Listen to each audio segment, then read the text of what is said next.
തന്നെ 2 വർഷം തന്നെ എന്ത് ചെയ്തു? തടവിൽ പാർപ്പിച്ചു.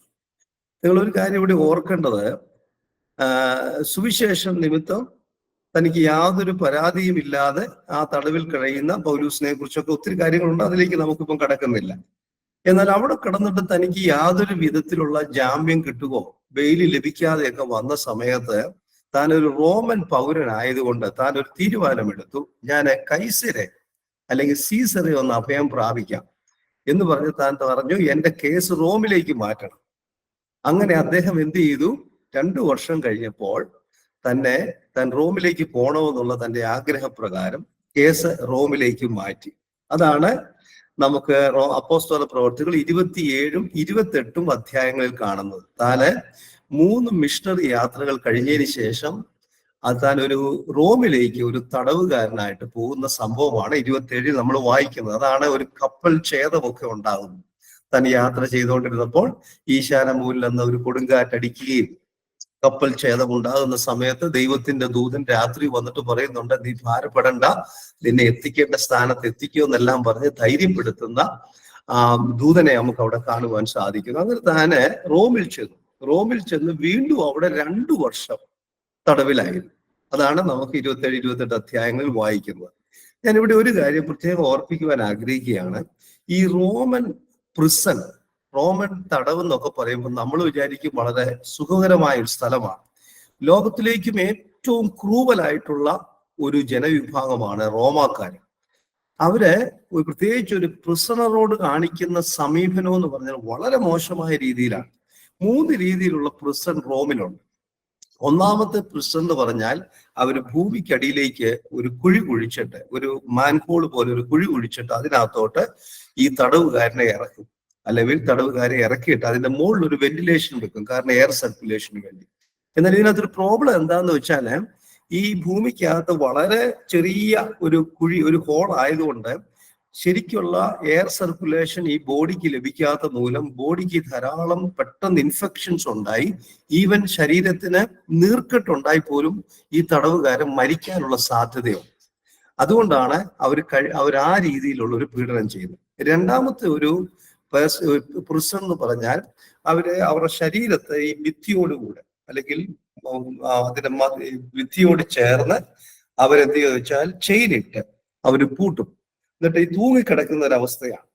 കാല് താഴെ മുട്ടാം എന്ന് പറഞ്ഞാലും ഈ കൈയുടെ എല്ലാം ഇങ്ങനെ പൊങ്ങി മണിക്കൂറുകൾ നിൽക്കുന്ന സമയം കൊണ്ട് ശ്വാസം മുട്ടലുകൊണ്ട് ആ തടവുകാരൻ മരിക്കാൻ സാധിക്കും.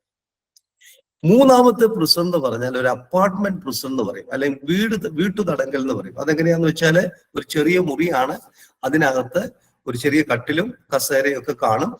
തനിക്ക് അനുവദിക്കപ്പെട്ട സമയത്ത് ഈ തന്റെ ബന്ധുക്കാരോ അല്ലെങ്കിൽ പരിചയക്കാരോ ആരെങ്കിലും ആ സമയത്ത് ജനൽ വഴി തന്നെ കാണാം, തനിക്ക് ആവശ്യമുള്ള കാര്യങ്ങൾ അങ്ങോട്ടും ഇങ്ങോട്ടും കമ്മ്യൂണിക്കേറ്റ് ചെയ്യാം. അതാണ് മൂന്നാമത്തെ പ്രിസൺ. നമുക്കിവിടെ കാണാൻ സാധിക്കുന്നു, താൻ റോമിലായിരുന്ന സമയത്ത് ഈ മൂന്നാമത്തെ പ്രിസണിലാണ്, വീട്ടുതടങ്കലിലായിരിക്കുന്ന അവസ്ഥ. വീട്ടുതടങ്കൽ എന്ന് പറഞ്ഞാൽ തന്റെ ഫ്രണ്ട്സ് ഒക്കെ വന്ന് തനിക്ക് കാണാൻ സാധിക്കും. അതുകൊണ്ടാണ് നമ്മൾ ഫിലിപ്പി ലേഖനം 1-ാം അധ്യായം വായിക്കുമ്പോൾ അതിന്റെ 1-ാമത്തെ വാക്യത്തിൽ വായിക്കുന്നതാണ്. അതിന്റെ എഴുത്തുകാരനെ കുറിച്ച് പറയുമ്പോൾ അപ്പോസ്തലനായ പൗലൂസും തിമോത്തിയോസും എന്ന് എഴുതി വെച്ചിട്ടുണ്ട്. അവിടെ എഴുതിയിരിക്കുന്ന കാണാൻ സാധിക്കും, അപ്പോസ്തലനായ പൗലൂസും തിമോത്തിയോസും. അതിന്റെ അർത്ഥം എന്താ?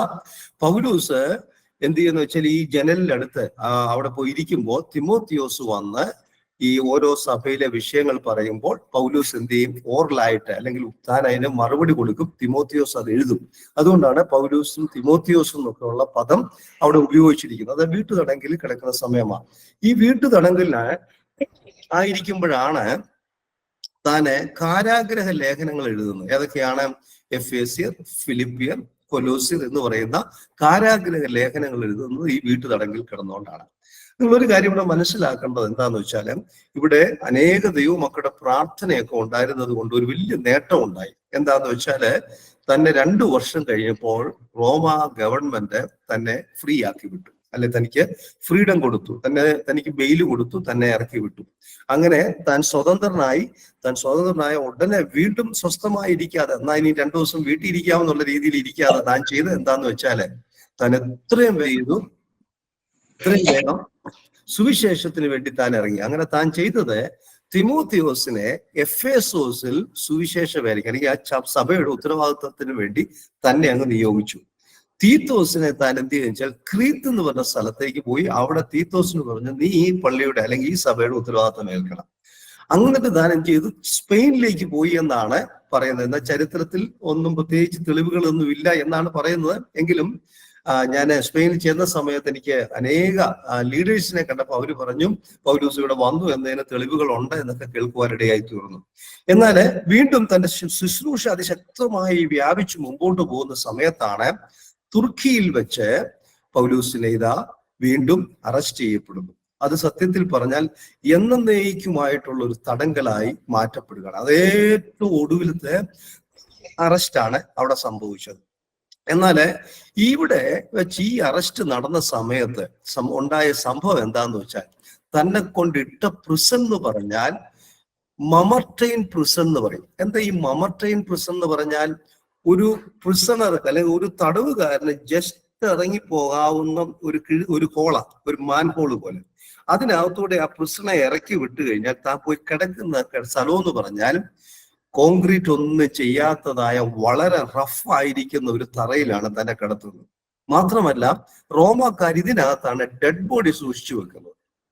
അതിനകത്ത് എലികളുണ്ട്, ധാരാളം ജീവികൾ അതിനകത്തുണ്ട്.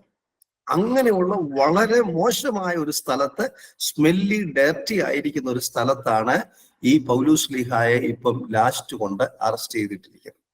അവിടെ കിടന്നുകൊണ്ട് താൻ എഴുതുന്ന ലേഖനങ്ങളിൽ ഒന്നാണ് ഈ തിമോത്തിയോസ് എഴുതിയ ലേഖനം. നമ്മളൊന്ന് ആലോചിച്ച് നോക്കണം, എന്നൊരു സാഹചര്യം മനസ്സിലാക്കണം. ആ സാഹചര്യം വളരെ മോശമായിരിക്കുന്ന സമയത്ത് തൻ്റെ അവസാന ഹൃദയത്തിന്റെ പൾസ് താൻ തന്റെ മകനായ തിമോത്തിയോസിനോട് പറയുന്ന വാക്കുകളാണ് 2 തിമോത്തിയിൽ നമ്മൾ വായിക്കുന്നത്. അതുകൊണ്ടാണ് എൻ്റെ മകനെ എന്നുള്ള പ്രയോഗങ്ങളൊക്കെ അവിടെ ഉപയോഗിക്കുന്നത്. പ്രത്യേകിച്ച് 2-ാം അധ്യായം അതിന്റെ 1-ാമത്തെ വാക്യങ്ങൾ വായിക്കുമ്പോഴൊക്കെ പ്രത്യേകം പറയുക, എൻ്റെ മകനെ ക്രിസ്തു യേശുവിൽ ശക്തിപ്പെടുക. മാത്രമല്ല പല സ്ഥലങ്ങളിൽ നമ്മൾ വായിക്കുന്നുണ്ട്, നീ എത്രയും വേഗം ഒന്ന് വരണം, എനിക്ക് നിന്നെ കാണണമെന്ന് ആഗ്രഹമുണ്ട്, എനിക്കിനി നിന്നെ കാണാൻ പറ്റുമോ എന്ന് അറിയത്തില്ല, എങ്കിലും നീ എത്രയും വേഗം വാ. ഏതാണ്ട് 4-ലധികം പ്രാവശ്യം നിങ്ങളെ ഈ ലേഖനത്തിൽ തന്നെ വായിക്കാൻ കഴിയുന്നുണ്ട്. നീ എത്രയും വേഗം വരണം, വരുമ്പോൾ അതുകൂടെ കൊണ്ടുവരണം, എനിക്ക് നിന്നെ കാണണം. പൗലൂസിന് വലിയ ആഗ്രഹമായിരുന്നു തിമോത്തിയോസിനെ ഒന്ന് കണ്ടിട്ട് മരിക്കണമെന്നുള്ളത്. പക്ഷെ ഒരിക്കലും അത് സാധിച്ചില്ല എന്നുള്ളതാണ് വളരെ ദുഃഖകരമായ ഒരു കാര്യം. എങ്കിലും താൻ ചില ആത്മീയ പാഠങ്ങളെ തിമോത്തിയോസിനോട് പറഞ്ഞ് മനസ്സിലാക്കി കൊടുക്കുന്ന ഒരു സാഹചര്യമാണ് നമുക്ക് ഈ പുസ്തകത്തിലൂടെ വായിക്കാൻ സാധിക്കുന്നത്. നമുക്ക് നോക്കാം അവിടെ എന്തെല്ലാം കാര്യങ്ങളാണ് പൗലൂസ് തിമോത്തിയോസിനോട് പറയുന്നത്, അല്ലെങ്കിൽ പൗലൂസിന്റെ 4 അവസാന ആഗ്രഹങ്ങളെ നമുക്കിവിടെ കാണുവാൻ കഴിയുന്നുണ്ട്. നമുക്കതിന്റെ 2-ാം അധ്യായത്തിന്റെ 2-ാമത്തെ വാക്യം ഒന്ന് വായിക്കാം. ഞാൻ തന്നെ വായിക്കാം.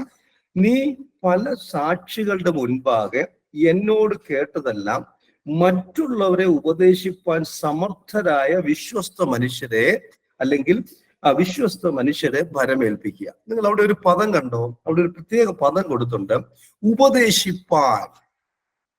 ആ പദത്തിന് ഇംഗ്ലീഷിൽ കൊടുത്തിരിക്കുന്ന ടീച്ച് എന്നൊരു പദമാണ് കൊടുത്തിരിക്കുന്നത്, ടീച്ച്. നമുക്ക് ആ പദത്തിൽ നിന്ന് നമുക്ക് ഒരു കാര്യം പഠിക്കാൻ സാധിക്കുന്നു. ഒരു അലിഗോറിക്കൽ ആയിട്ടുള്ള ഒരു ആലങ്കാരികമായ ഒരു പ്രയോഗം അവിടെ പഠിക്കാൻ സാധിക്കുന്നത് എന്താന്ന് വെച്ചാല്, പൗലൂസ് തിമോത്തിയോസിന് പറയാണ്, മകനെ തിമോത്തിയോസേ, എനിക്ക് നിന്നോട് പറയാനുള്ളത്, നീ എഫേസോസ് എന്ന് പറയുന്ന പട്ടണത്തിലെ വലിയൊരു സഭയുടെ ശുശ്രൂഷകനാണ്. പക്ഷെ എനിക്ക് നിന്നോട് പറയാനുള്ളത്, നീ ഒരു നല്ല അധ്യാപകനെ പോലെ ആയിരിക്കണം. അന്നേരം ഒന്നാമത് എനിക്കിന്ന് രാവിലെ നിങ്ങളോട് പറയാനുള്ള പൗലൂസിന്റെ 1-ാമത്തെ ആഗ്രഹം, പൗലൂസ് ഇവിടെ പറയുകയാണ്, U must be like A teacher. നീ ആരെ പോലെ ആകണം? ഒരു നല്ല അധ്യാപകനെ പോലെ ആയിരിക്കണം. നമ്മൾ ആ വാക്യം വായിക്കുമ്പോൾ ആ വാക്യത്തിൽ തന്നെ ഒരു അധ്യാപകന്റെ 2 ഗുണങ്ങളെ കുറിച്ച് നമുക്ക് അവിടെ പഠിക്കാൻ സാധിക്കുന്നുണ്ട്. എന്തൊക്കെയാണ്? നീ പല സാക്ഷികളുടെ മുൻപാകെ എന്നോട് കേട്ടതെല്ലാം. അന്നേരം ഒരു അധ്യാപകന്റെ ഏറ്റവും പ്രധാനപ്പെട്ട ക്വാളിറ്റി എന്ന് പറയുന്നത് എന്താണെന്നറിയോ? കേൾക്കണം അല്ലെങ്കിൽ പഠിക്കണം. ഒന്നാമത് നിങ്ങൾ മനസ്സിലാക്കേണ്ടത്, ഒരു അധ്യാപകനെ നല്ല രീതിയിൽ പഠിപ്പിക്കണമെന്നുണ്ടെങ്കിൽ അധ്യാപകൻ നല്ലവണ്ണം പഠിക്കണം. അന്നേരം നിങ്ങൾക്ക് എഴുതിയെടുക്കുന്നവർക്ക് എഴുതിയെടുക്കാം, നമ്പർ 1, ഒരു അധ്യാപകന്റെ ഒരു ക്വാളിറ്റി നല്ലവണ്ണം പഠിക്കുക. അതുകൊണ്ടാണ് നമ്മൾ 2 തിമോത്തിയോസ് 2-ാം അധ്യായം അതിന്റെ 15-ാമത്തെ വാക്യത്തിൽ പൗലോസ്ലീഹ ഇങ്ങനെ പറയുകയാണ്, സത്യവചനത്തെ യഥാർത്ഥമായി പ്രസംഗിച്ചുകൊണ്ട്, യഥാർത്ഥത്തിൽ ശരിക്കും പറഞ്ഞാല് ഇംഗ്ലീഷിൽ കൊടുത്തിരിക്കുന്ന പ്രസംഗിക്കുക എന്നുള്ളതല്ല, പഠിച്ചുകൊണ്ടെന്നാൽ ലേൺ അല്ലെങ്കിൽ ടീച്ച് അല്ലെങ്കിൽ മനസ്സിലാക്കുക, നല്ലവണ്ണം കൃത്യമായി മനസ്സിലാക്കിക്കൊണ്ട് ലജ്ജിപ്പാൻ സംഗതി ഇല്ലാത്ത വേലക്കാരനായിട്ട് നിൽപ്പാൻ ശ്രമിക്കുക. ഇന്ന് രാവിലെ ഞാൻ നിങ്ങളോട് ഓർപ്പിക്കട്ടെ, ദൈവവചനം നല്ലവണ്ണം പഠിക്കുക എന്നുള്ളത് ഓരോ വേദവിദ്യാർത്ഥിയുടെയും അല്ലെങ്കിൽ ഓരോ ദൈവവൈതലിന്റെയും വളരെ ആവശ്യമായ ഒരു കാര്യമാണ്. ഇന്ന് രാവിലെ നിങ്ങൾ ഒരു കാര്യം പ്രത്യേകം ഓർക്കേണ്ട എന്താന്ന് വെച്ചാല്, ഇന്ന് ദൈവവചന പഠനമില്ലാത്തത് കൊണ്ടാണ് ധാരാളം ദുരുപദേശങ്ങൾ സഭകളിലേക്ക് കടന്നു വരുന്നത്. എന്തുകൊണ്ടാണ് ആത്മീയമായിട്ട് ഇന്ന് നമ്മുടെ വീണ്ടും ജനിച്ചവർ അല്ലെങ്കിൽ രക്ഷിക്കപ്പെട്ടവരെന്ന് പറയുന്നവർ അല്ലെങ്കിൽ മാനസാന്തരപ്പെട്ടവർ എന്നൊക്കെ പറയുന്നവർ വളരാത്തതിന്റെ ഒരു പ്രധാനപ്പെട്ട കാരണം എന്താ? ദൈവവചനം എന്ന മായമില്ലാത്ത പാല് കുടിക്കുന്നില്ല. അതുകൊണ്ട് ഇന്ന് രാവിലെ എനിക്ക് നിങ്ങളോട് ഓർപ്പിക്കാനുള്ളത്, പൗലോസ്ലീഹ ഓർപ്പിച്ചതുപോലെ നല്ലവണ്ണം ദൈവവചനം പഠിക്കണം. നിങ്ങൾ ഒരു ക്രമീകൃതമായ ഒരു പഠനം നടത്തുന്നതിന്റെ പിന്നിലെ ഒരു പ്രധാനപ്പെട്ട കാര്യം എന്താന്ന് വെച്ചാൽ, വചനം പഠിക്കുന്നവരായി തീരണം. വചനം പഠിക്കുന്നില്ലെങ്കിൽ എന്താ സംഭവിക്കുന്നത്? വചനം പഠിച്ചാൽ മാത്രമേ ഉള്ളൂ നമ്മൾ പരിജ്ഞാനത്തിൽ വളരത്തുള്ളൂ. ക്ഷമിക്കേണ്ടത് എങ്ങനെയാണെന്നും വിട്ടുകൊടുക്കേണ്ടത് എങ്ങനെയാണെന്നും പൊറുക്കേണ്ടത് എങ്ങനെയാണെന്നും ഒക്കെ നമുക്ക് പഠിക്കണമെന്നുണ്ടെങ്കിൽ, മനസ്സിലാക്കണമെന്നുണ്ടെങ്കിൽ ദൈവവചനം പഠിക്കണം.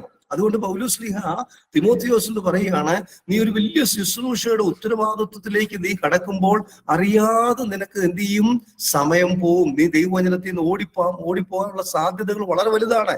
എപ്പോഴും മാറ്റിവെക്കുന്നത് എന്തായിരിക്കും? ദൈവവചന പഠനവും വായനയും ഒക്കെയാണ്. അതുകൊണ്ട് പൗലോസ്ലീഹ തിമോത്തിയോസിന് പറയാണ്, U must be like A teacher, learn the word of God properly.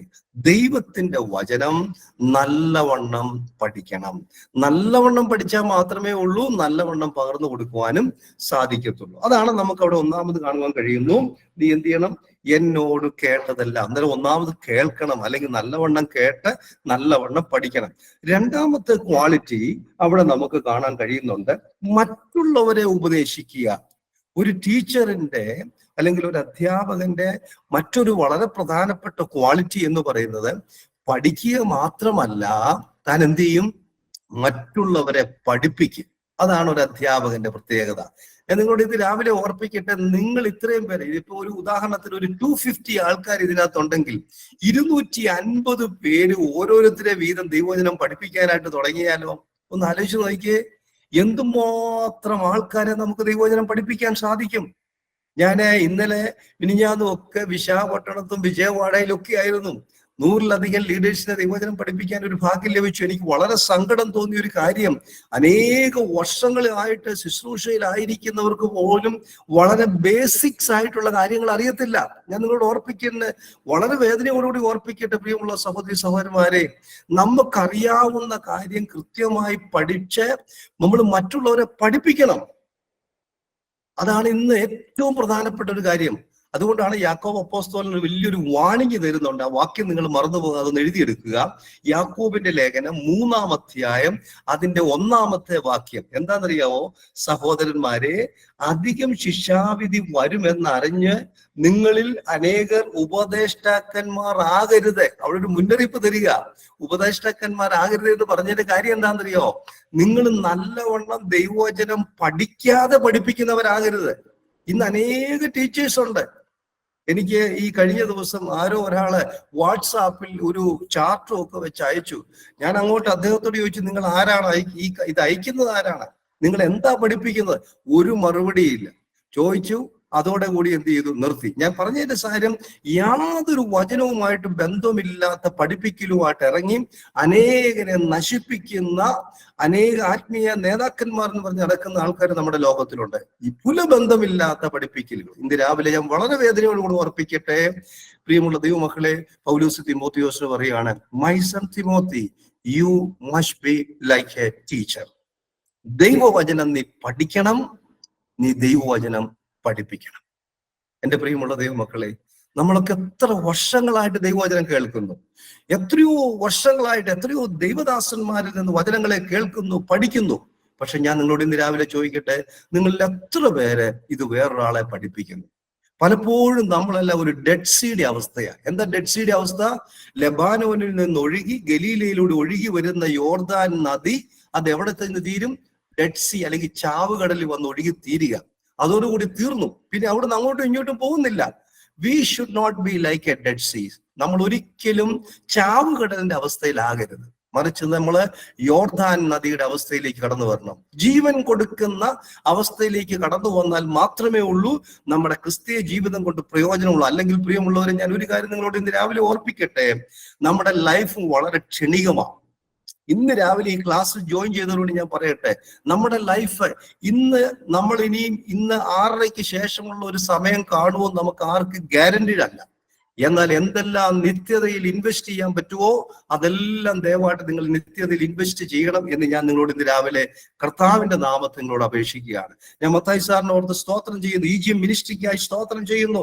വിശ്രമമില്ലാതെ ഓടിക്കൊണ്ടിരിക്കുകയാണ്. ഈ പ്ലാറ്റ്ഫോമിൽ ജോയിൻ ചെയ്തിരിക്കുന്ന അനേക ലീഡേഴ്സ് ഉണ്ട്, കർത്താവിന് വേണ്ടി ഓടുകയാണ്. ഞാൻ പറയുന്ന എല്ലാവരും ഇറങ്ങുക. Number 1, U must be like A teacher. നമുക്ക് അടുത്ത പോയിന്റിലേക്ക് കടന്നു വരാം. പൗലോസ് രണ്ടാമത് വേറൊരാളെ പരിചയപ്പെടുത്തുന്നുണ്ട്. അതെന്താന്ന് നമുക്ക് നോക്കിയേ. അതിന്റെ 3-ാമത്തെ വാക്യത്തിലും 4-ാമത്തെ വാക്യത്തിലും നമുക്ക് കാണാൻ കഴിയുന്നുണ്ട്. 2, 3, 4 ഇങ്ങനെയാണ്, ഞാൻ വായിക്കാം.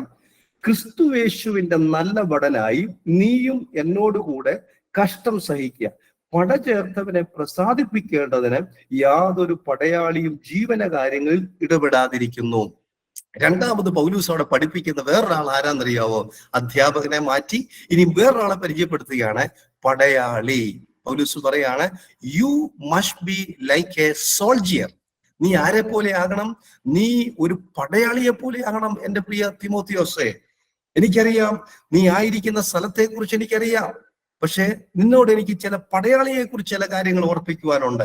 നമുക്കറിയാം, ഒരു സോൾജിയറെ കുറിച്ച് പഠിക്കുമ്പോൾ നമുക്ക് ഒന്നാമതായിട്ട് ആ വാക്യത്തിൽ, ഞാൻ ഒന്നും വെളിയിൽ നിന്ന് പോകുവാൻ ആഗ്രഹിക്കുന്നില്ല, ആ വാക്യത്തിൽ തന്നെ നമുക്ക് അതിനകത്തുള്ള തെളിവുകളെ കാണാൻ സാധിക്കുന്നുണ്ട്.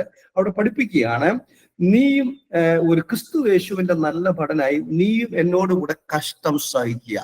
ഒന്നാമത്തെ ഒരു പടയാളിയുടെ പ്രത്യേകത എന്ന് പറയുന്നത് എന്താണെന്നറിയോ? Willing to suffer for the country.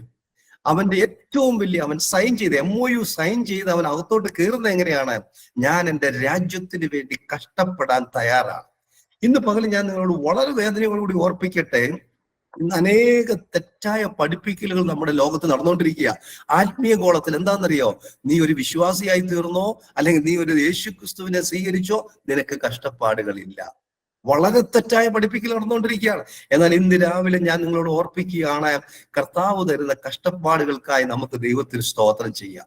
ഇന്ന് ഈ പ്ലാറ്റ്ഫോമിൽ ജോയിൻ ചെയ്തിരിക്കുന്ന അനേകരും നീറുന്ന ഹൃദയത്തോടുകൂടി ഇവിടെ കയറി വന്നിട്ടുണ്ട്. ഞാൻ നിങ്ങളോട് ഓർപ്പിക്കട്ടെ, പ്രിയമുള്ള ദൈവമക്കളെ, കർത്താവ് നമുക്ക് തന്ന വേദനകൾക്ക് നമ്മൾ സ്തോത്രം പറയണം. കാരണം എന്താണെന്നറിയോ? ഈ കഷ്ടത എന്ന് പറയുന്ന ഒരു വരമാണ്. ചില ആൾക്കാർ വരത്തിന് വേണ്ടി കാത്തിരിക്കുക. എന്നാൽ നിങ്ങൾ നോക്കിയ നമ്മൾ ഫിലിപ്പി ലേഖനം 1:29 വായിക്കുമ്പോൾ കഷ്ടത ഒരു വരമായിട്ടാണ് തന്നിരിക്കുന്നത്. ഈ കഷ്ടത ഒരു വരമായിട്ട് തന്നെങ്കിൽ നമ്മൾ പിറുപിറുക്കാൻ പാടില്ല. അതിനെ എന്ത് ചെയ്യണം? നമ്മൾ സന്തോഷത്തോടെ സ്വീകരിച്ച് അതെങ്ങനെ വിനിമയം നടത്തുന്നു എന്ന് കർത്താവ് നോക്കിക്കൊണ്ടിരിക്കുക. കാരണം ഈ വരത്തിന്റെ മറുപടി നമ്മൾ ദൈവത്തിന് കൊടുക്കണം. മറന്നു പോകാതെ പ്രത്യേകം ഓർക്കണം. അന്നേരം ഒരു പടയാളിയുടെ പ്രത്യേകത എന്ന് പറയുന്നത് വില്ലിംഗ് ടു സഫർ. പ്രിയമുള്ളവരെ, നമ്മളെല്ലാം ഒരു യുദ്ധക്കളത്തിലാണ്. നമ്മൾ കർത്താവായി യേശു ക്രിസ്തുവിന്റെ പടയാളികളായി പ്രവർത്തിച്ചുകൊണ്ടിരിക്കുന്നവരാണ്. നമ്മുടെ ജീവിതത്തിൽ കഷ്ടപ്പാടുകൾ കടന്നു വരും. കഴിഞ്ഞ ആഴ്ചയിൽ എൻ്റെ ജീവിതത്തിൽ ആഞ്ഞടിച്ച് ഈശാന മൂലം എന്ന് പറഞ്ഞ അതിഭയങ്കരമാണ്. 36 വർഷമായി വിവിധങ്ങളിലുള്ള കഷ്ടപ്പാടുകൾ കടന്നു വരുന്നുണ്ട്. പക്ഷെ കഷ്ടപ്പാടുകൾ കടന്നു വന്നിരുന്ന കണ്ടുകൊണ്ട് മിനിസ്ട്രി നിർത്തുവല്ല, കരഞ്ഞുകൊണ്ടിരിക്കുകയല്ല, വീണ്ടും കർത്താവിന് വേണ്ടി ഓടുകയാണ്. കാരണം എന്താ?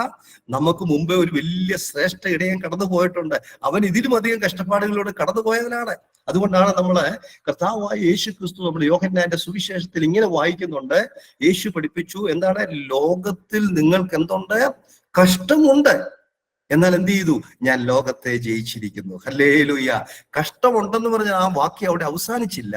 പിന്നെ കർത്താവ് പറയാണ്, ഈ കഷ്ടത്തെ ജയിക്കുവാൻ ദൈവം നമുക്കൊരു ഭാഗ്യം തരുന്നു. ഹല്ലേലൂയ. ഇന്ന് എത്ര പേർക്ക് കരങ്ങൾ ഒരു ദൈവത്തിന് ഒരു സ്തോത്രം ചെയ്യാൻ പറ്റും? ഇന്ന് രാവിലെ കർത്താവേ, എന്റെ കഷ്ടതകൾക്കായി സ്തോത്രം, എനിക്ക് വിജയം തരുന്നതിനായി സ്തോത്രം എന്ന് പറയുവാൻ നമുക്ക് എല്ലാവർക്കും സാധിക്കണം. പ്രിയമുള്ളവരെ, അപ്പോസ്തലന്മാര് പഠിപ്പിച്ചു കഷ്ടതയുണ്ട്. മാത്രമല്ല പൗലോസ് തന്നെ പറഞ്ഞു, ക്രിസ്തുയേശുവിൽ ഭക്തിയോടെ ജീവിക്കുന്നവർക്ക് ഉപദ്രവം ഉണ്ടാവും. പല രീതിയിലും ഉപദ്രവം ഉണ്ടാവും. പ്രത്യേകിച്ച് ലീഡർഷിപ്പിൽ നിൽക്കുന്ന മത്തായി സാറിനൊക്കെ ചോദിച്ചാൽ അറിയാം എന്തെല്ലാം പ്രശ്നങ്ങളിലൂടെയാണ് കടന്നു പോകുന്നത്. 1 പത്രോസ് 5-ാം അധ്യായം 10-ാമത്തെ വാക്യം നിങ്ങളൊന്ന് എഴുതിയെടുത്തു. അവിടെ പത്രോസ് ലീഗ കഷ്ടതയെ കുറിച്ച് പറയുമ്പോൾ ഒരു കാര്യം പറയുന്നുണ്ട്. എന്നാൽ അല്പകാലത്തേക്ക് കഷ്ടം സഹിക്കുന്ന നിങ്ങളെ ക്രിസ്തുയേശുവിൽ തന്റെ നിത്യ തേജസ്സിനായി വിളിച്ചിരിക്കുന്ന സർവകൃപാലുവായ ദൈവം തന്നെ യഥാസ്ഥാനപ്പെടുത്തി. എത്ര മനോഹരമായ ഒരു വാക്യമാണെന്ന് നോക്കിയേ. നമ്മുടെ കഷ്ടപ്പാടുകൾ എത്ര വണ്ണമാണ്? എത്ര നേരത്തേക്കാ? നൊടി നേരത്തേക്കുള്ള കഷ്ടപ്പാട്. അന്നേരം പൗലൂസ് പറയാണ്, ഒന്ന് മകനെ തിമോത്തിയോസേ, നീ എന്ത് ചെയ്യണം? കഷ്ടപ്പാടുകൾ സഹിക്കുന്നവനായി തീരണം. എന്റെ സമയം കൂടി പോകുന്നതുകൊണ്ട് ഞാൻ അടുത്ത ഭാഗത്തേക്ക് കിടക്കട്ടെ. നീ എന്നോട് കഷ്ടം സഹിക്കുക. പിന്നെ ആ 4-ാമത്തെ വാക്യത്തിൽ കൊടുത്തിരിക്കുന്ന മറ്റൊരു വാക്യം കണ്ടോ? പട ചേർത്തവനെ പ്രസാദിപ്പിക്കുക. 2-ാമത്തെ ഒരു സോൾജിയറിന്റെ ഗുണം എന്താണെന്നറിയോ? Willing to please the commander. നമ്മുടെ കമാൻഡർ ഇൻ ചീഫ് ആരാണ്? നമ്മുടെ കർത്താവായ യേശു ക്രിസ്തു. ഹല്ലേലൂയ. നമ്മൾ എന്ത് ചെയ്താലും, ഒരു പാട്ട് പാടിയാലും ശരി, ഒരു പ്രസംഗം നടത്തിയാലും ശരി, ഒരു ബൈബിൾ ക്ലാസ് നടത്തിയാലും ശരി, ഒരു ഇന്റർസെസറി പ്രാർത്ഥന നടത്തിയാലും ശരി, ഇനി അതിന്റെ സെറ്റിങ്സുകൾ നടത്തിയാലും ശരി, ഒരു ടെക്നിക്കൽ മേഖലയിലുള്ള കാര്യങ്ങൾ ചെയ്താലും ശരി, എല്ലാം ആർക്ക് വേണ്ടി ചെയ്യുക? കർത്താവിന് വേണ്ടി ചെയ്യുക. പ്രിയമുള്ളവരെ, നമ്മൾ സ്വർഗത്തിൽ ചെല്ലുമ്പോൾ ഉണ്ടല്ലോ, ഭയങ്കര അത്ഭുതങ്ങളുടെ സമയങ്ങളായിരിക്കും. എന്ന് വെച്ചാൽ സർപ്രൈസിന്റെ മൂവ്മെന്റുകളായിരിക്കും അവിടെ. കർത്താവ് പറയും, ബാബു കുറിയാക്കോസ്, ആ മൈക്കൊക്കെ രാവിലെ 5:30 എഴുന്നേറ്റ് സെറ്റപ്പ് ആക്കിയില്ലേ? ഇതാ നിനക്കുള്ള കിരീടമാത്. എന്റെ കർത്താവ്, ഇത്രയും വലിയ കിരീടം അവിടെ ഉണ്ടായിരുന്നോ? ഇത് നേരത്തെ അറിഞ്ഞിരുന്നെങ്കിൽ ഞാൻ കുറച്ചുകൂടെ കർത്താവെ നേരത്തെ എഴുന്നേറ്റ് പ്രാർത്ഥിച്ച് ഈ മീറ്റിങ്ങിന് വേണ്ടി തയ്യാറായേനെ. എന്റെ കർത്താവെ, ഈ ഗൂഗിൾ മീറ്റിൽ ജസ്റ്റ് കയറിയതിനാണോ ഇത്രയും വലിയ കിരീടം? എന്റെ കർത്താവ്, ഇത് നേരത്തെ അങ്ങ് പറഞ്ഞിരുന്നെങ്കിൽ ഞാൻ 4 മണിയായപ്പോൾ എഴുന്നേറ്റ് പ്രാർത്ഥിച്ചേനെ. സർപ്രൈസിങ്ങിന്റെ മൂവ്മെന്റ് കർത്താവ് തരാൻ പോവാ. ഇന്ന് പകല് പ്രിയമുള്ളവരെ, എന്നെ കേൾക്കുന്ന പ്രിയ സഹോദരന്മാരെ, സഹോദരിമാരെ, ഞാൻ ഇന്ന് രാവിലെ നിങ്ങളോട് ഓർപ്പിക്കട്ടെ. Number 2, a soldier must please the commander. അതുകൊണ്ടാണ് 1 കൊരിന്ത്യർ 10:31 നമ്മൾ ഇങ്ങനെ വായിക്കുന്നു, ആകയാൽ നിങ്ങൾ തിന്നാലും കുടിച്ചാലും എന്ത് ചെയ്താലും എല്ലാം ദൈവത്തിന്റെ മഹത്വത്തിനായി ചെയ്യുകയും. നമ്മള് എന്ത് ചെയ്താലും നമ്മൾ കർത്താവിന് വേണ്ടി ചെയ്യണം. ചെയ്യുമ്പോഴോ, അയ്യോ രാവിലെ എഴുന്നേറ്റ് മത്തായി സാറിന്റെ പ്രാർത്ഥന എഴുന്നേക്കാനും മേല, ജോയിൻ ചെയ്യാതിരിക്കാനും മേല. അങ്ങനെ പിറുപിറുപ്പോട് ചേർന്നാൽ കർത്താവ് അന്നേരം അവിടെ ആ കിരീടത്തിന് ഇൻഡു ഇടും. തീർന്നു, പരിപാടി തീർന്നു. പിന്നെ നമ്മൾ 1.5 മണിക്കൂർ ഇരുന്നതിന് സൂമിനകത്തോ ഗൂഗിൾ മീറ്റിനകത്തോ ഇരുന്ന് കേട്ടുകൊണ്ട് യാതൊരു പ്രയോജനവുമില്ല. നമ്മുടെ എന്ത് ചെയ്യും? നമ്മുടെ ഡിസ്ചാർജ് ആയി തീരുന്നത് പോലെ നമ്മുടെ പ്രതിഫലം ഡിസ്ചാർജ് ആയി. അതുകൊണ്ട് പ്രിയമുള്ളവരെ, 2 പൗലോസ് ലീഹ തിമോത്തിയോസിന് പറയാണ്, എന്റെ മകനെ തിമോത്തിയോസിനെ, you must be like a soldier. നീ ഒരു പടയാളിയെ പോലെയായി തീരുവാൻ ദൈവം നിന്നെ സഹായിക്കട്ടെ. ഇനി നമുക്ക് 3-ാമത്തെ ഭാഗത്തേക്ക് കടന്നു വരാം. 3-ാമത്തെ ഭാഗത്ത് നമുക്ക് കാണാൻ സാധിക്കുന്നത് വേറെ ഒരാളെയാണ്. അതിന്റെ 5-ാമത്തെ വാക്യത്തിൽ കാണാൻ സാധിക്കുന്നു, നീ മല്ല് കെട്ടിയാലും ചട്ടപ്രകാരം പോരായ്കയിൽ കിരീടം പ്രാപിക്കയില്ല. മല്ല് കെട്ടുക, ഇത് ആരെ കുറിച്ചാ പറയുന്നറിയാവോ? ഇത് ഒരു ഓട്ടക്കാരനെ കുറിച്ച് പറയാണ്. പൗലോസ് പറയാണ്, എന്റെ മകനെ Thimothios, you must be like an athlete. നീ ഒരു ഓട്ടക്കാരനെ പോലെ ആയിത്തീരണം. എന്താ ഓട്ടക്കാരന്റെ പ്രത്യേകത? നമുക്കറിയാം, അവിടെ ഒരു ഓട്ടക്കാരനെ കുറിച്ച് ധാരാളം കാര്യങ്ങൾ പറയാനുണ്ട്. എങ്കിലും എന്റെ മുമ്പിൽ സമയമില്ല. ഞാനിവിടെ പെട്ടെന്ന് അവസാനിപ്പിക്കട്ടെ. 5 മിനിറ്റ് കൂടി എനിക്കുള്ളൂ. ഞാൻ പ്രത്യേകം ഓർപ്പിക്കാൻ ആഗ്രഹിക്കുന്നു. ഒരു ഓട്ടക്കാരന്റെ പ്രത്യേകതയെ കുറിച്ച് പഠിക്കുമ്പോൾ നമുക്ക് അവിടെ പഠിക്കാൻ സാധിക്കുന്നു. ഒന്ന്, ഒരു പ്രോപ്പർ ഡിസിപ്ലിൻ ആവശ്യമാണ്, അല്ലെങ്കിൽ പ്രാക്ടീസ് ആവശ്യമാണ്. അവന് കഴിക്കേണ്ട കാര്യങ്ങൾ മാത്രമേ കഴിക്കാവുള്ളൂ. ഓവർ വെയിറ്റ്, ഇപ്പം കഴിഞ്ഞ ദിവസം നമ്മൾ ഒളിമ്പിക്സിനകത്ത് കണ്ടേ ഉള്ളൂ. എന്താ, ലിഫ്റ്റ് ചെയ്യാൻ, വെയിറ്റ് എടുക്കാൻ ചെന്ന ആൾക്ക് വെയിറ്റ് കൂടുതലാണ് എന്ന് പറഞ്ഞ് അദ്ദേഹത്തെ ഡിസ്ക്വാളിഫൈ ചെയ്തു. ഞാൻ പറയട്ടെ, എന്ന് പറഞ്ഞ പോലെ ചില ഡിസിപ്ലിൻ വളരെ ആവശ്യമാണ്. ഒരു ഓട്ടക്കാരന് വളരെ പ്രധാനപ്പെട്ട, അവനെ ബാക്ക് പാക്ക് ഇട്ടുകൊണ്ട് അവന് ഓടാൻ പറ്റത്തില്ല. സൂട്ട് കേസുകൾ പിടിച്ചുകൊണ്ട് ഓടാൻ പറ്റുകയില്ല. പ്രിയമുള്ളവരെ, നമ്മളെല്ലാം ഒരു ഓട്ടക്കളത്തിലാണെന്നുള്ള കാര്യം 1 കൊരിന്ത്യർ 9-ാം അധ്യായം വായിക്കുമ്പോൾ നമുക്ക് പഠിക്കാൻ കഴിയുന്നുണ്ട്. ഓട്ടക്കളത്തിലാ.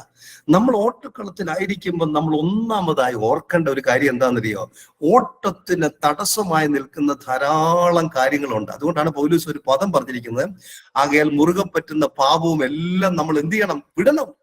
നമ്മുടെ ഓട്ടത്തിന് തടസ്സമായി നിൽക്കുന്ന എന്തെല്ലാം ഭാരങ്ങളും ചിന്താകുലങ്ങളും നമ്മളെ അലട്ടുന്നുണ്ടോ അതിനോടെല്ലാം നമ്മൾ നോ പറയുന്നവരായി തീരണം. സ്തോത്രം. എങ്കിൽ മാത്രമേ ഉള്ളൂ നമുക്ക് എന്ത് ചെയ്യാൻ പറ്റത്തുള്ളൂ? കൃത്യമായിട്ട് ഓടാൻ സാധിക്കും. അന്നേരം നമുക്ക് എന്ത് ചെയ്യണം? നമ്പർ 1, ഒരു ക്രമീകൃതമായ ഒരു പരിശീലനം വളരെ ആവശ്യമാണ്. ഞാൻ കഴിഞ്ഞ ഇടയ്ക്ക് ഒരു ഓട്ടക്കാരനെ കുറിച്ച് ഒരു പുസ്തകത്തിൽ വായിച്ചപ്പോൾ ഞാൻ ഇങ്ങനെയാ വായിക്കാൻ ഇടയായി തീർന്നത്. മണിക്കൂറുകളുടെ വിശ്രമമില്ലാത്ത പരിശീലനം. എത്ര അധികം മണിക്കൂറുകളാണ്, എത്രയധികം ദിവസങ്ങളാണ് താൻ ആ ഒരു കാര്യത്തിന് വേണ്ടി ശ്രമീകരിക്കുന്നത്. പ്രിയമുള്ളവരെ, നമ്മളൊരു ഓട്ടക്കളത്തിലായിരിക്കുമ്പോൾ നമുക്ക് കൃത്യമായി ദൈവവചനം വായിക്കുവാനും പ്രാർത്ഥിക്കുവാനും സുവിശേഷം പറയുവാനും മറ്റുള്ളവരെ കർത്താവിന്റെ വേലയെക്കുറിച്ച് പരിചയപ്പെടുത്തുവാനും ഒക്കെ നമ്മൾ തയ്യാറാകുന്നവരായി തീരണം. ഇനി 2, ഒരു ഓട്ടക്കാരനെ കുറിച്ച് പഠിക്കുമ്പോൾ അവിടെ പ്രത്യേക ഒരു പദം പറയുന്നുണ്ട്, ചട്ടപ്രകാരം. അവിടെ ആ വാക്യത്തിൽ തന്നെ കാണാൻ സാധിക്കുകയാണ്. അവൻ ഓടുമ്പോൾ അവന് പ്രത്യേകത എന്താണെന്നറിയാവോ? അവനൊരു ട്രാക്ക് കൊടുത്തിട്ടുണ്ട്. ആ ട്രാക്കിലൂടെ മാത്രമേ അവൻ ഓടാൻ പറ്റുള്ളൂ. അല്ലെങ്കിൽ എന്താ സംഭവിക്കുന്നറിയാവോ? നമുക്ക് എല്ലാവർക്കും അറിയാവുന്ന ഒരു പ്രശസ്തയായ ഒരു ഓട്ടക്കാരി ഉണ്ടായിരുന്നു, ഷൈനി വിൽസൺ. നിങ്ങൾക്ക് എല്ലാവർക്കും അറിയാം. ഫിനിഷിംഗ് പോയിന്റിൽ എത്തി. റഫറി പറഞ്ഞു, well done, very good, excellent, but എന്നൊരു ഘടകപദം കൂടി അങ്ങോട്ട് ചേർത്തു. നീ എല്ലാം ചെയ്തു, പക്ഷെ എന്താ സംഭവിച്ചത്? ട്രാക്ക് തെറ്റിപ്പോയി. എന്റെ പ്രിയമുള്ള ദൈവമക്കളെ, നമ്മളൊന്ന് ആലോചിച്ച് നോക്കിയേ. കർത്താവിനെ അറിഞ്ഞ സമയം തൊട്ട് ഇങ്ങനെ കർത്താവിന് വേണ്ടി ഓടുക. ഓടി നമ്മൾ നിത്യതയുടെ തുറമുഖത്ത് ചെല്ലുമ്പോൾ കർത്താവ് പറയാ, ശരിയാ, നീ എന്റെ നാമത്തിൽ ഭൂതങ്ങളെ പുറത്താക്കി, നീ എന്റെ നാമത്തിൽ വൻ കാര്യങ്ങളെ ചെയ്തു, എന്റെ നാമത്തിൽ ഉറക്കമില്ലാതെ നീ ഓടി യാത്ര ചെയ്തു, കാര്യമൊക്കെ ശരിയാ. പക്ഷെ മോനെ, ഐ എം സോറി, നീ ട്രാക്ക് തെറ്റിപ്പോയി. എന്റെ പ്രിയമുള്ളവരെ, ഒന്ന് ആലോചിച്ച് നോക്കിയേ, എത്ര ഭയങ്കരമായിരിക്കും. ആ ട്രാക്ക് തെറ്റാതിരിക്കാനാണ് ഇവിടെ ഇങ്ങനെ ഒരു ട്രാക്ക് ദൈവം തന്നത്. എന്താണെന്ന് ഈ ട്രാക്ക്? ദൈവവചനമാകുന്ന track. Old testament, new testament എന്ന് പറയുന്ന ഈ മനോഹരമായ ട്രാക്ക്. ആ ട്രാക്കിനെ ദൈവത്തിന് സ്തോത്രം. ഈ ട്രാക്കിലൂടെ ഓടാൻ നമ്മൾ കടപ്പെട്ടവരാണ്. അതുകൊണ്ടാണ് എന്ത് ചെയ്യണം? ഇത് വിശ്വാസത്തിന്റെ ഒരകല്ല. എല്ലാ ദിവസവും നമ്മൾ നോക്കണം, കർത്താവെ, ഞാൻ ഈ ട്രാക്ക് തെറ്റിയാണോ ഓടുന്നെന്ന് നമ്മളെ തന്നെ എന്ത് ചെയ്യണം? ഒന്ന് പരിശോധിക്കണം. അല്ലെങ്കിൽ നമ്മുടെ നിത്യത നഷ്ടപ്പെടുത്തുവാൻ നമ്മൾ ഇടയാകരുത്. അതുകൊണ്ട് പൗലോസ് തിമോത്തിയോസിന് പറയാണ്, എന്റെ മകനെ തിമോത്തിയോസേ, നീ ക്രമീകൃതമായ പരിശീലനത്തിനുടമയായി തീരണം. ശുശ്രൂഷ ചിലപ്പം നിനക്ക് ഒത്തിരി വർദ്ധിക്കുമ്പോൾ, പ്രത്യേകിച്ച് നിങ്ങൾക്ക് എല്ലാവർക്കും അറിയാം, എഫേസോസ് എന്ന് പറഞ്ഞ അന്നത്തെ കാലത്ത് ഇന്നത്തെ ഒരു സിംഗപ്പൂർ പോലത്തെ വളരെ ഒരു പ്രശസ്തമായ സിറ്റി ആയിരുന്നു. അനേക രാജ്യങ്ങളെ കണക്ട് ചെയ്യുന്ന ഒരു വലിയ പട്ടണമായിരുന്നു എഫേസോസ്. അവിടുത്തെ ഒരു സഭയുടെ ശുശ്രൂഷകനായിരിക്കുക എന്ന് പറഞ്ഞാൽ വലിയ ഉത്തരവാദിത്വമാണ്. പൗലോസ് പറയാ, നിന്റെ ഉത്തരവാദിത്വം കൂടുമ്പോൾ പരിശീലനം കുറയ്ക്കാം. നിന്റെ ഡിസിപ്ലിൻ ഒത്തിരി തെറ്റിപ്പോകാൻ സാധ്യതയുണ്ട്. പക്ഷെ മറക്കരുത്, നീ ഒരു ഓട്ടക്കാരനാണ്. അനാവശ്യമായി വെയിറ്റ് നിന്റെ ശരീരത്ത് കൂട്ടരുത്. ഉപേക്ഷിക്കേണ്ടതിനെ ഉപേക്ഷിക്കുക. മാത്രമല്ല, നീ അവസാനം മിനിസ്ട്രി കൂടുമ്പോൾ നിന്റെ റൂൾസ് എന്ത് ചെയ്യരുത്? നിന്റെ ട്രാക്ക് തെറ്റാതിരിക്കാനും നീ പ്രത്യേകം ശ്രദ്ധിക്കണം. നമുക്ക് ഏറ്റവും ഒടുവിലെ ഒരു മെറ്റാഫർ അല്ലെങ്കിൽ ഒരു ഉപമയും കൂടെ പൗലോസ് പറഞ്ഞ് അവിടെ അവസാനിപ്പിക്കുകയാണ്. അതാണ് നമുക്ക് അവിടെ 6-ാമത്തെ വാക്യത്തിൽ കാണാൻ കഴിയുന്നത്. അതെന്താ അവിടെ പറഞ്ഞിരിക്കുന്നത് അറിയാവോ? അവിടെ ഇങ്ങനെ പറഞ്ഞിരിക്കുകയാണ്, അധ്വാനിക്കുന്ന കൃഷിക്കാരനാകുന്നു ആദ്യം ഫലം അനുഭവിക്കേണ്ടത്. 4-ാമത് പൗലോസ് പറയാണ്, എന്റെ മകൻ തിമോത്തിയോസേ, my son Timothy, you must be like a farmer. നീ ആരെ പോലെ ആകണം? നീ ഒരു കൃഷിക്കാരനെ പോലെ ആകണം. എത്ര മനോഹരമായ ഒരു ചിത്രമാണ് അവിടെ കൊടുത്തിരിക്കുന്നത്. എന്താ ഒരു കൃഷിക്കാരന്റെ പ്രത്യേകത? നമുക്ക് 2 കാര്യങ്ങൾ കൃഷിക്കാരനെ കുറിച്ച് പഠിക്കുമ്പോൾ കാണാൻ കഴിയുന്നു. ഒന്ന്, കൃഷി ഇറക്കേണ്ട ഒരു സമയമുണ്ട്, അല്ലെങ്കിൽ വിതയ്ക്കേണ്ട സമയമുണ്ട്. ആ വിതയ്ക്കേണ്ട സമയത്ത് അവൻ വിതയ്ക്കാൻ കടപ്പെട്ടവനാണ്. സ്തോത്രം. അതുകൊണ്ടാണ് നമ്മൾ സഭാപ്രസംഗിയിൽ ഇങ്ങനെ വായിക്കുന്നു. സഭാപ്രസംഗി 3-ാം അധ്യായം 2-ാമത്തെ വാക്യം നിങ്ങൾക്ക് എല്ലാവർക്കും കാണാതെ അറിയാവുന്ന ഒരു വാക്യമാണ്. സഭാപ്രസംഗി 3:2, ജനിപ്പാൻ ഒരു കാലം, മരിപ്പാൻ ഒരു കാലം, നടുവാൻ ഒരു കാലം, നട്ടത് പറിപ്പാൻ ഒരു കാലം. സ്തോത്രം. എല്ലാത്തിനും ഒരു കാലമുണ്ട്. ഒരു കൃഷിക്കാരനെ സംബന്ധിച്ചിടത്തോളം പ്രത്യേകിച്ച് നമുക്കറിയാം, അവനെ ഒരു കാര്യവും പഠിപ്പിക്കേണ്ട, അവനറിയാം ഏത് സമയത്ത് കൃഷി ചെയ്യണം. ഇന്ന് പകൽ എന്നെ കേൾക്കുന്ന പ്രിയ സഹോദരി സഹോദരന്മാരെ, നമ്മളെല്ലാം കർത്താവിന്റെ കൃഷിയിലാണ്. സ്തോത്രം. കർത്താവിന്റെ കൃഷിയിൽ പൗലോസ് ഉപയോഗിച്ചിരിക്കുന്ന പദം എന്താണെന്നറിയോ? പാർട്ട്നേഴ്സ് ഇൻ ക്രൈസ്റ്റ് എന്ന. ക്രിസ്തുവിന്റെ പങ്കാളികളാണ് കൃഷിയിൽ. നമ്മളെ കൂടെ കർത്താവ് ഒരു തൂമ്പ തന്ന് ഏൽപ്പിച്ചിരിക്കുക. നീ ഇവിടെ കണ്ടത്തിൽ കളച്ചോ, കർത്താവ് അപ്പുറത്ത് നിന്ന് കളയ്ക്കുക. നമ്മളോട് തൂമ്പ തന്നിട്ട് പറയാം നീയും കളയ്ക്കാൻ പറയുമ്പോൾ നമ്മൾ കരക്ക് കയറി നിന്നാലോ? പ്രിയമുള്ളവരെ, ഇന്ന് കർത്താവ് നമ്മളെ ഏൽപ്പിച്ചിരിക്കുന്ന ശുശ്രൂഷ വളരെ വിശ്വസ്തയോടെ ചെയ്യുവാൻ നമ്മൾ കടപ്പെട്ടവരാണ്. രണ്ടാമത്, ഒരു കൃഷിക്കാരനെ സംബന്ധിച്ച് കാണുവാൻ സാധിക്കുന്നു, അധ്വാനം ആവശ്യമാണ്. ഒരു കൃഷിക്കാരനെ സംബന്ധിച്ചിടത്തോളം അവൻ ഹാർഡ് വർക്ക് ചെയ്യണം. അതവിടെ എഴുതിയിരിക്കുന്നത് എന്താണ്? അധ്വാനിക്കുന്ന കൃഷിക്കാരൻ. ഒരു കൃഷിക്കാരൻ വിതച്ചിട്ട് അകത്ത് കയറി ഇരുന്നാൽ പറ്റുകയില്ല. അവൻ അധ്വാനിക്കണം, അവൻ ഹാർഡ് വർക്ക് ചെയ്യണം. വിഷം അടിക്കേണ്ട സമയത്ത് വിഷം അടിക്കണം, വളയിടേണ്ട സമയത്ത് വളം അടിക്കണം, വളയിടണം. അതുപോലെ വെള്ളം കൊടുക്കേണ്ട സമയത്ത് വെള്ളം കൊടുക്കണം, വെള്ളം അഴിച്ചുവിടേണ്ട സമയത്ത് വെള്ളം അഴിച്ചുവിടണം. എങ്കിൽ മാത്രമേ ഉള്ളൂ യഥാർത്ഥത്തിൽ ആ കൃഷി ഫലകരമായി തീരുവാൻ സാധിക്കത്തുള്ളൂ. അതുകൊണ്ടാണ് യെരമ്യാ പ്രവചനത്തിൽ പ്രവാചകൻ ഇങ്ങനെ പറഞ്ഞിരിക്കുന്നു. യെരമ്യാ പ്രവചനം 48:10, ആ വാക്യം നിങ്ങൾ മറന്നുപോകാതെ എഴുതിയെടുക്കുക. യെരമ്യാവ് 48:10 ഇങ്ങനെ വായിക്കുന്നു: യഹോവയുടെ പ്രവൃത്തി ഉദാസീനതയോടെ ചെയ്യുന്നവൻ ശപിക്കപ്പെട്ടവൻ. അധ്വാനിക്കണം. കർത്താവിന്റെ വേലയാന്ന് പറഞ്ഞിട്ട് കറങ്ങി നടന്നിട്ട് കാര്യമില്ല. കർത്താവിന്റെ വേലയാണെങ്കിൽ ഹാർഡ് വർക്ക് ചെയ്യണം. സ്തോത്രം. അല്ലെങ്കിൽ ഞാൻ EGM-ന്റെ മെമ്പറാന്ന് പറഞ്ഞ് അകത്തിരുന്നിട്ട് കാര്യമില്ല. അതിനുവേണ്ടി ഇറങ്ങണം, അതിനുവേണ്ടി പ്രാർത്ഥിക്കണം, അതിനുവേണ്ടി നമ്മൾ എന്ത് ചെയ്യണം? ജാഗരിക്കുന്നവരായി തീരണം. പ്രാർത്ഥനയിലൂടെ അധ്വാനിക്കാം, കൊടുക്കുന്നതിലൂടെ അധ്വാനിക്കാം, പോകുന്നതിലൂടെ അധ്വാനിക്കാം. ഇനി മൂന്നാമത് ഏറ്റവും ഒടുവിലായിട്ട് ഒരു കാര്യം കൂടെ പൗലോസ് പറയുകയാണ്: കൃഷിക്കാരനാകുന്നു എന്ത്? ഫലം അനുഭവിക്കുന്നത്. ഒരു കൃഷി നമ്മൾ സമയത്തിറക്കി നമ്മൾ അധ്വാനിക്കേണ്ട രീതിയിൽ അധ്വാനിച്ചാൽ തീർച്ചയായിട്ടും ഒരു ഫലം നമുക്ക് ഉറപ്പാണ്. എന്താണ് ഫലം? 126-ാം സങ്കീർത്തനം അതിന്റെ 5-6 വാക്യങ്ങൾ നമ്മൾ ഇങ്ങനെ വായിക്കുന്നു: കണ്ണീരോടെ വിതയ്ക്കുന്നവർ ആർപ്പോടെ കൊയ്യും. വിത്ത് ചുമന്ന് കരഞ്ഞും വിതച്ചും കൊണ്ട് നടക്കുന്നു, കറ്റ ചുമന്ന് ആർത്തും കൊണ്ടുവരുന്നു. ഇന്ന് പകലെ എന്നെ കേൾക്കുന്ന പ്രിയ സഹോദരി സഹോദരന്മാരെ, നമ്മളെല്ലാം കർത്താവിന്റെ കൃഷിയിലാണ്. നമുക്ക് വിതയ്ക്കാം. എന്താ വിതയ്ക്കേണ്ടത്? ദൈവവചനം വിതയ്ക്കാൻ പറ്റിയ ഏറ്റവും ബെസ്റ്റ് സമയമാണ് ഈ സമയം. വിതയ്ക്കുക, അതിനെ ഫോളോ അപ്പ് ചെയ്യുക. തീർച്ചയായിട്ടും ദൈവം നമ്മളെ അനുഗ്രഹിക്കും. ദൈവം നിങ്ങളെ എല്ലാവരെയും വചനങ്ങളാൽ അനുഗ്രഹിക്കട്ടെ. ദൈവത്തിന്റെ നാമം മഹത്വപ്പെടുമാറാകട്ടെ.